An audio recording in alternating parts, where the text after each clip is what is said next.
Bonjour, je m'appelle Jean-Paul Jolicoeur, JP. Je suis prêtre dans le diocèse de Sault-Sainte-Marie. Et aujourd'hui, j'ai l'honneur d'avoir deux visiteurs parmi nous qui nous arrivent de l'extérieur de Sudbury, de l'extérieur du diocèse. Ces deux personnages nous arrivent de Montréal, je crois. Et aujourd'hui, on va essayer de parler un peu ou essayer de comprendre un peu leur travail, mais aussi comprendre comment ce travail s'intègre dans la vie de l'Église d'une façon très concrète. Premièrement, Ginette, tu nous arrives de quel endroit? Bonjour, je viens de Montréal. Je travaille au bureau des œuvres pontificales missionnaires de Montréal. Et toi, tu es native de quel endroit? Je suis native de Trois-Rivières. De Trois-Rivières. Et Geoffrey, toi, tu nous arrives de quel endroit? Moi, j'arrive de Montréal, originaire de la Colombie. De la Colombie. Et j'habite à Trois-Rivières, diocèse de Trois-Rivières. Et tu es diacre permanent? Je suis diacre permanent depuis un mois. Dans le diocèse de Trois-Rivières. Donc, on parle aujourd'hui des œuvres pontificales missionnaires. C'est quoi ça, Ginette? Les œuvres pontificales missionnaires viennent en aide aux diocèses les plus démunis du monde. Ça touche environ 1250 diocèses environ. Puis c'est vraiment l'animation missionnaire qu'on fait la promotion. Puis, les œuvres pontificales missionnaires, toi, tu es impliqué là-dedans depuis un bon bout de temps. Oui, en fait, il y a quatre œuvres pontificales.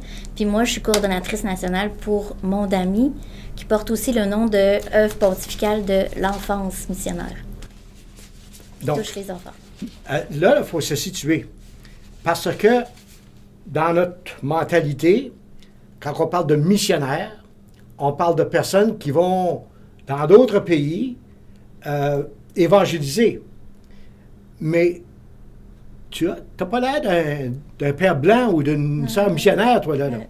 Donc, comment est-ce que toi, tu peux travailler, disons, dans ce domaine-là?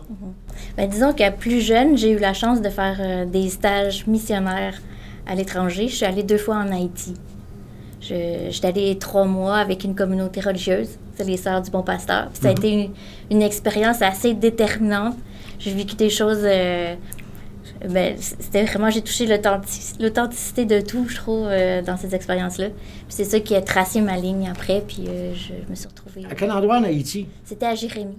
À Jérémie. Parce que nous avons ici, dans la région, dans le diocèse, des gens qui sont originaires d'Haïti. Ah oui? Probablement à l'écoute aussi sur YouTube aujourd'hui. Puis, qu'est-ce que c'est que tu as découvert, toi, en Haïti, qui t'a motivé de peut-être presque consacrer ta vie à ça? C'est une très bonne question. Oui. Mais je pense que j'ai touché l'essentiel dans ces expériences-là. J'étais à la recherche vraiment de choses authentiques, puis de simplicité de la vie. Puis je pense que c'est peut-être vocationnel, là, mais je portais en moi ce qu'il fallait pour être dans des conditions minimalistes. Puis aussi les personnes qu'on rencontre là-bas nous apportent vraiment beaucoup, là, de se retrouver dans un milieu où ils n'ont rien, ces gens-là, mais pourquoi ils nous comblent autant? Oui. Ouais. Et l'esprit communautaire est très, très fort, là, en tout cas en Haïti, là, puis dans plusieurs pays démunis comme ça. Mais toi, tu viens du Québec. Le français qu'on parle en Haïti, ce n'est pas nécessairement la même façon de faire qu'ici. La langue, c'est le créole. Le créole. Donc, comment tu t'es débrouillé là-dedans? Ah, ben j'avais eu des petites notes avant de partir, parce que aussi les Sœurs du Bon Pasteur donnaient une formation, comme on avait des fins de semaine, qu'on allait réfléchir pourquoi on voulait faire cette expérience-là. Puis il y avait aussi des opportunités là, de l'apprendre un petit peu avant de partir, le créole. Puis j'ai fait ça, mais sans plus. Là. Mais c'est vraiment sur place aussi en étant avec les gens, en se trompant, puis ils nous reprennent, puis ouais. Donc, toi, dès ta jeunesse, tu as eu cet éveil-là à aller au loin, porter un message de joie, de bonheur, d'amour, de partage, du don de soi. Lorsque tu étais très jeune, c'est venu de où, ça? C'est une très bonne question. Mais je pense que, je sais pas, des expériences en Église, des fois d'avoir entendu d'autres missionnaires aussi revenir puis parler de leur expérience. Je sais pas, jeune, je trouvais que tout était trop facile ici, puis que j'avais envie de découvrir des conditions autres, des conditions de vie autres. Là. Ça m'attirait. Ouais. puis toi, Geoffrey, tu nous arrives d'un autre pays, tu viens t'établir comme missionnaire au Canada, parce que c'est ça que tu fais, probablement. Tu es venu nous porter ça. D'où est venu ce désir vraiment de travailler dans cette œuvre? Et moi, en réalité, depuis que je suis petit, j'avais commencé à faire le parcours dans l'enfance missionnaire. À l'âge de 5 ans, on commence dans notre communauté à faire le parcours enfance missionnaire pour les petits. Après, on rentre dans la jeunesse, dans l'adolescence, enfance missionnaire, adolescence. Et après, on peut embarquer soit au séminaire, ou soit dans les pays de mission. On est tout le temps dans les médias, par la famille, par la société, par la communauté. On est en train de faire la mission. Dans les périodes de Noël, nous, les enfants, on visite la maison des personnes âgées, on visite les personnes démunies pour les apporter, en plus de la bonne nouvelle, aussi les aider, les partage avec l'épicerie, on fait représentation culturelle, vraiment une intégration à la réalité des personnes démunies. Et rendu ici au Canada, j'ai commencé à faire la démarche pour travailler. Je suis arrivé ici avec ma femme et mes 2 filles et on rentre dans le monde de la société ici. Moi, j'avais étudié la gestion commerce et les ressources humaines. Mais à un moment donné, ce sont des professions, des métiers qui m'amènent juste à un travail pour l'argent, pour faire l'argent. Et dans mon intérieur, dans ma vie de chrétien, il y a une autre façon de gagner et c'est aussi rentrer en contact avec la réalité du pays d'ici. Alors, pendant des années, on a reçu la visite des missionnaires du Canada, différentes communautés canadiennes dans notre pays, à nous.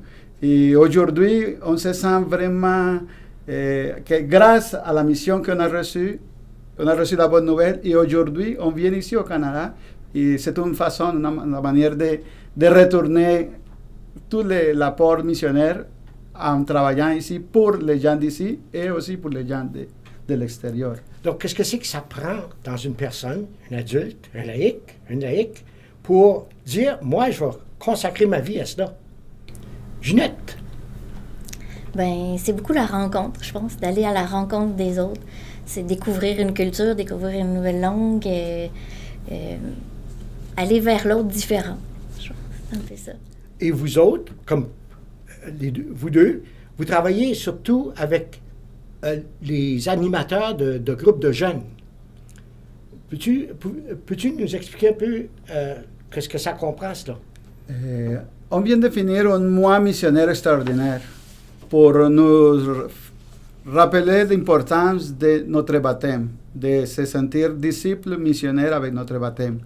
Alors, les OPM, en tant qu'œuvre du pape François. OPM, c'est quoi ça? Œuvre pontificale missionnaire. OK. Le nom pontifical, ça veut dire qu'il est attaché au Vatican, directement au pape Tu m'as dit François. que ton boss, c'était le pape. Mon boss direct, c'est le pape. On travaille pour faire connaître le pape, sa pastorale, sa mission par tout le monde, entre autres le Canada. Mais surtout avec des groupes de jeunes.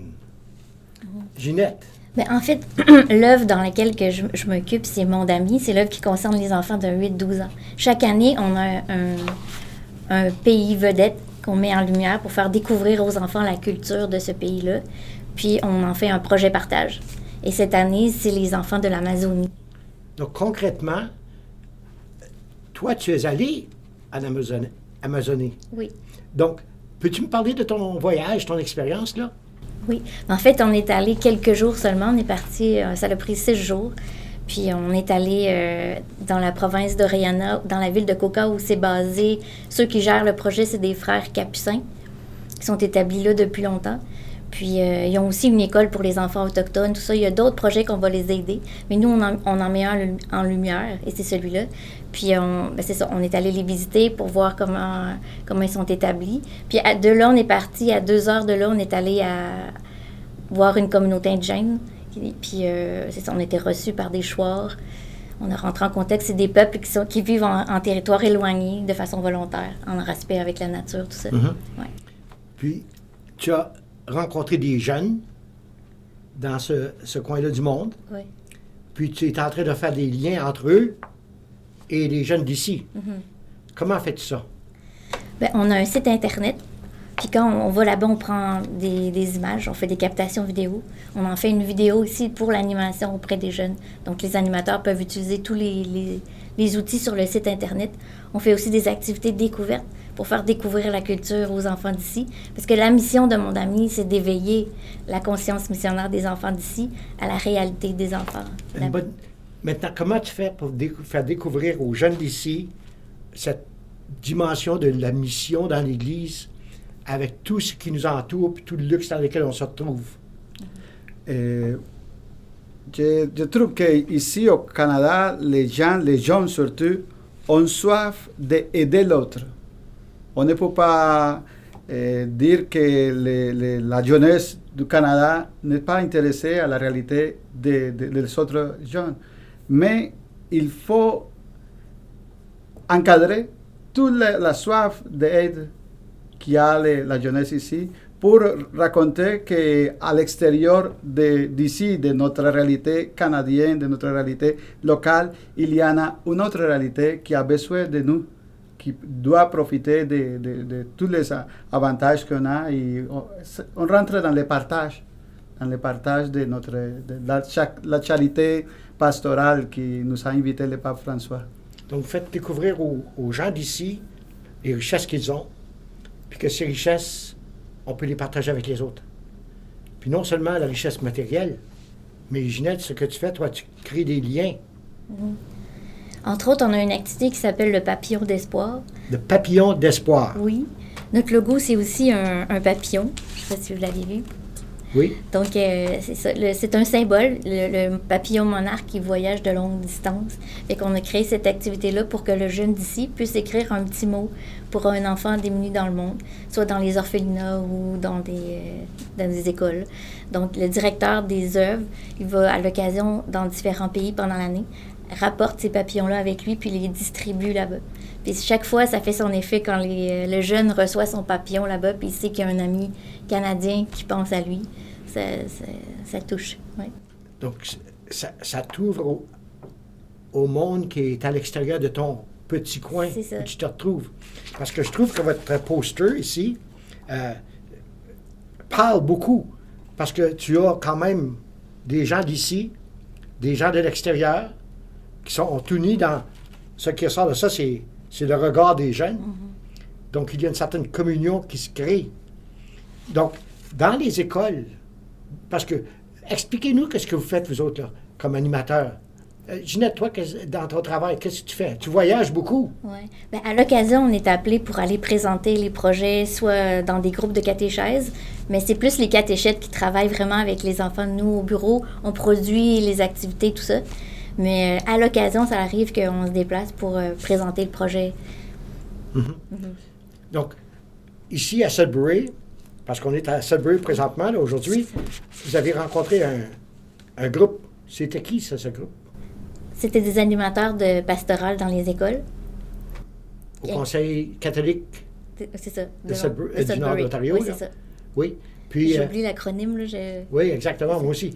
Donc, qu'est-ce que c'est que vous leur avez présenté, eux? Bon, ben en premier temps, on a expliqué qu'est-ce qu'était Monde Ami, comme s'ils ne savaient pas du tout qu'est-ce que c'était. Puis ensuite, on a présenté le projet Amazonie Toi de l'année qui commence en septembre, parce qu'on suit l'année scolaire pour présenter le projet jusqu'à fin juin, qui est la fin de l'année financière, pour récolter les petits sous si jamais ils font des collectes de fonds, des choses comme ça. Il y a des temps forts dans l'année où les gens sont plus sujets à faire des collectes, comme à Noël, l'Avent. Bientôt, on rentre dans le temps de l'Avent. Il y a le carême. Oui, si j'ai bien compris, la réunion d'aujourd'hui était avec le professeur et il avait la présentation de différents organismes qui travaillent dans le social. Mais cette fois, nous ont donné l'opportunité à nous, en tant qu'organisme, œuvre de l'Église catholique, oui. L'œuvre du pape, nous ont donné l'opportunité de présenter notre projet pour l'année 2019-2020, peut-être qui va attirer l'attention sur les écoles, sur l'Église locale, pour venir en aide d'une réalité qui nous appartient, parce que c'est le problème écologique qu'on vit en Amazonie. Et l'aide de mon ami, c'est former des leaders en environnement et aussi en respect de la culture autochtone de l'Équateur et de l'Amazonie en général. Parce qu'aujourd'hui, probablement qu'il y a à l'écoute des grands-parents, des parents, peut-être des jeunes, des adolescents, puis eux peuvent peut-être se poser la question, comment est-ce que nous, dans notre famille, on peut développer cet esprit missionnaire, si on l'appelle ainsi. Comment est-ce qu'on peut faire ça? Avez-vous des exemples concrets? Bien, cette année, ce qu'on suggère, mon ami, c'est pour être solidaire avec les jeunes de l'Amazonie qui veulent faire quelque chose pour l'environnement, à la lumière aussi de l'encyclique de Pape François qui est de prendre soin de la maison commune. On suggère, je ne sais pas si je l'ai sous la main, je l'ai pas. C'est un petit papillon ensemencé qu'on suggère de planter dans la terre. C'est comme un geste d'engagement pour l'enfant de prier pour les enfants de l'Amazonie chaque fois qu'il arrosera sa petite semence, puis il y a des fines herbes qui vont pousser. Donc, il peut écrire son nom derrière le papillon. Ça devient comme un petit geste symbolique. Mais tout au long de l'année, les familles peuvent se mettre ensemble pour faire une petite collecte de fonds. Toutes les idées sont bonnes. Là. Donc, je serais intéressé à savoir, vous-même, comme individu, avez-vous déjà vécu des expériences là, avec les jeunes ou avec les groupes, avec les professeurs, les éducateurs, qui vous ont aidé à approfondir davantage ou apprécier davantage la tâche que vous accomplissez? Moi, je pense l'expérience qu'on a vécue à Toronto, parce que toute la famille s'est engagée pour ramasser des sous pour le projet antérieur que nous avons en Haïti.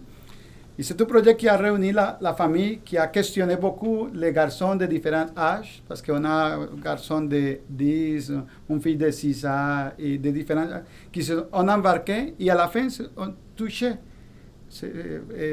Personnellement, on touchait la communauté, on touchait la famille. Alors, ça nous motive, parce qu'on dit, si les enfants sont capables de réaliser qu'à l'extérieur, certains ont besoin, c'est ça qui me motive à chaque jour, à partager la bonne nouvelle et à dire, on est bien ici, on a toutes les choses ici, matérielles et nécessaires, mais à l'extérieur de nous, à l'extérieur de notre réalité, il y en a des gens qui pourraient profiter de mon aide personnelle et aussi mon aide matérielle. Puis dans ta réalité à toi, comme père de famille, tes enfants, comment est-ce qu'ils voient ça, ce que toi tu fais? Pour mes filles aiment beaucoup quand je parle de partir en mission. C'est le langage qu'on parle courant à ma famille. Quand elle me voit partir, mon père s'en va en mission. Et en revenant, je raconte qu'est-ce que j'ai visité, avec qui est-ce que j'ai parlé, quelle expérience que j'ai parlé. Alors, à quelques points, ça, pour elle, c'est très important de voir que je partage mon expérience personnelle et mon expérience familiale aussi. Puis dans ton ministère diaconal, comment tu peux transmettre ça, disons, aux gens avec qui tu as affaire? Le diacre, c'est un ministère de service. Alors, pour moi, c'est un service et c'est vraiment aller vers l'autre. Moi, je me sens vraiment en sortie. À l'invitation du pape François, pour moi, c'est être en sortie tout le temps. Venir ici à Sudbury, être en sortie, parler avec des gens, c'est vraiment me sentir baptisé et missionnaire. Oui. Et toi, Ginette? La question, c'est comment est-ce que toi, tu te vois, disons, dans ce grand projet-là? Puis, est-ce qu'il y a quelque chose en particulier qui t'a marqué à un moment donné? Ouais, c'est ça. C'est quand que les jeunes réalisent, parce que souvent, ça arrive à l'occasion qu'on va faire des animations, que les jeunes voient ça pour la première fois, des conditions de vie comme ça, qui découvrent ça, comme quand on a fait le puits en Tanzanie. Il y a un petit garçon que il croyait pas ça possible qu'il marche des kilomètres pour aller chercher de l'eau. Il n'avait jamais conçu ça, alors que chez nous, on ouvre le robinet. Puis, quand que les jeunes peuvent faire ces prises de conscience-là, déjà, moi, je me dis, Ben, tu sais, c'est pour ça que c'est là. Tu sais, je veux dire, c'est important que... Mais là-bas, toi, tu es allé là où ils étaient, là, puis ils sont allés chercher l'eau au puits. Ben, ce projet-là, j'étais pas allée directement, Oui. là, sauf qu'on disait ça aux enfants, parce Oui. que c'était la réalité là-bas. Là. Puis, Oui. tu leur dis que chez toi, ben, tu tournes Puis c'est un robinet, puis l'imagination là-dedans, je sais pas comment ça... Qui voient ça, eux autres, là, mais... c'est ça. Mais, donc, dans ta vie personnelle, comme individu, tu as senti un appel à un moment donné de t'engager comme diacre. Tu es quand même au service de l'Église, toi, Ginette. Donc, comme individu, comme personne, comment tu entrevois, disons, ton engagement dans le monde, dans l'Église, en réalisant ce que tu fais? Ben, moi, je pense que c'est comme un témoignage. Je regarde pour ma famille. Des fois, ils trouvent ça un peu fou que je parte aussi loin. Puis Bien, sûrement, ils doivent se demander qu'est-ce qu'on a fait avec elle. dans des conditions, des fois, pas trop faciles. Puis des fois, je reviens, puis j'ai attrapé des petites affaires. Puis bon, pourquoi tu continues de faire ça? Mais c'est comme ça. Ça fait partie de Oui. l'expérience. Mais oui, je vois ça comme un témoignage auprès de ma famille. Moi aussi, j'ai une petite fille de 9 ans. Des fois, il faut qu'elle se passe de maman pendant quelques jours. Qu'est-ce qu'elle pense de tout ça, elle? Mais je pense que ça l'ouvre tranquillement sur le monde. Elle a connaissance qu'il y a d'autres choses ailleurs, puis il y a d'autres enfants qui vivent dans d'autres conditions. Puis ça me réjouit. C'est quoi son nom, ta petite fille? Marianne. Marianne? Elle a 9 ans. 9 ans bientôt, oui. Elle est à l'école, Oui, 3e année. 3e année. Puis elle aime beaucoup l'école. Oui, oui. Est-ce qu'elle veut suivre dans les pas de sa mère? Ah, on verra, je ne sais pas. Pour l'instant, c'est comme ça, là. Bien. Des fois, la pomme tombe pas Pas loin de loin de l'arbre. l'arbre. Ça fait 2 personnes qui me disent ça. Ben, c'est vrai, c'est ça qui arrive. Oui. Donc, quel conseil auriez-vous à donner aujourd'hui à des éducateurs, des responsables d'animation pastorale, des gens qui s'occupent de la liturgie avec les enfants, en autre mot, des gens qui sont présents dans la vie de d'autres, comment leur apporter la joie du partage missionnaire? Parce que vous nous donnez toute une autre vision de la mission. C'est pas le gars ou la femme qui s'en va avec ses bagages dans un pays étranger. Mais C'est comment être missionnaire en restant les 2 pieds ici. dans notre cœur. Oui, c'est ça. Tu sais, ça part de la tête, ça va dans le cœur, puis le cœur t'ouvre aux personnes qui sont là, que tu es sensible, parce que même dans nos communautés locales, à Sudbury, à North Bay, à Toronto, à Montréal, il y a des besoins. C'est pas en leur prêchant qu'on va les approcher de Dieu ou d'approcher Dieu d'eux autres. C'est en étant vrai dans ce qu'on vit.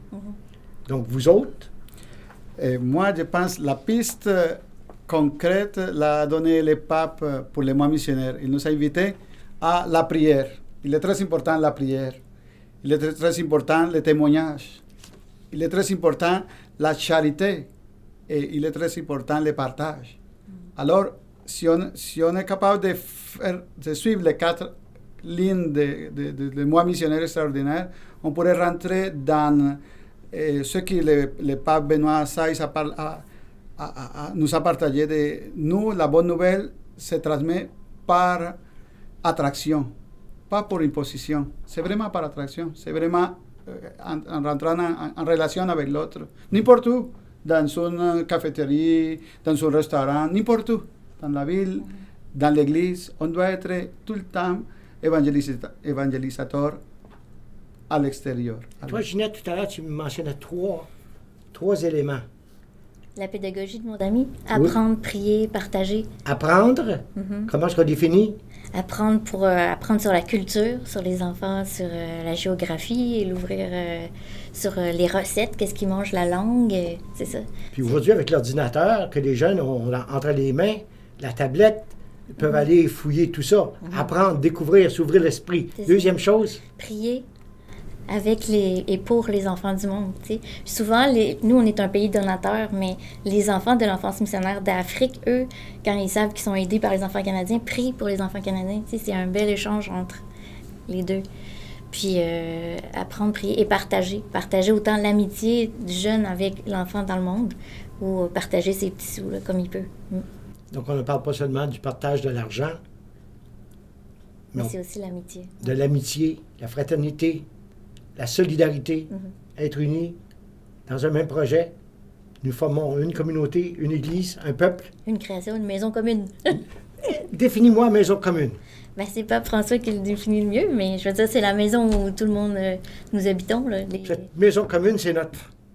Oui, parce que si on pense à l'image des maisons communes, ça nous fait penser que nous sommes une famille. Parce que si c'est la maison commune, c'est une famille commune, la famille universelle. Donc, en terminant, Ginette, Geoffrey, je veux vous remercier beaucoup pour le temps que vous avez passé avec nous. Et j'espère que vous, les gens, à l'écoute, lorsque vous allez regarder les titres à la fin de l'émission, vous allez voir justement ce site Internet que vous pouvez aller visionner pour avoir une meilleure idée de qu'est-ce que c'est qu'on vit dans ce projet Amazonie 3. C'est ça que c'est? C'est www.mondami.ca. www.mondami.ca. Et Mondami, c'est M-O-N-D. A-M-I. A-M-I. Donc, merci. À la semaine prochaine. Et merci à notre technicien Riley pour son dévouement aujourd'hui et qui est là au contrôle. Bonne journée. Au revoir. À plus tard.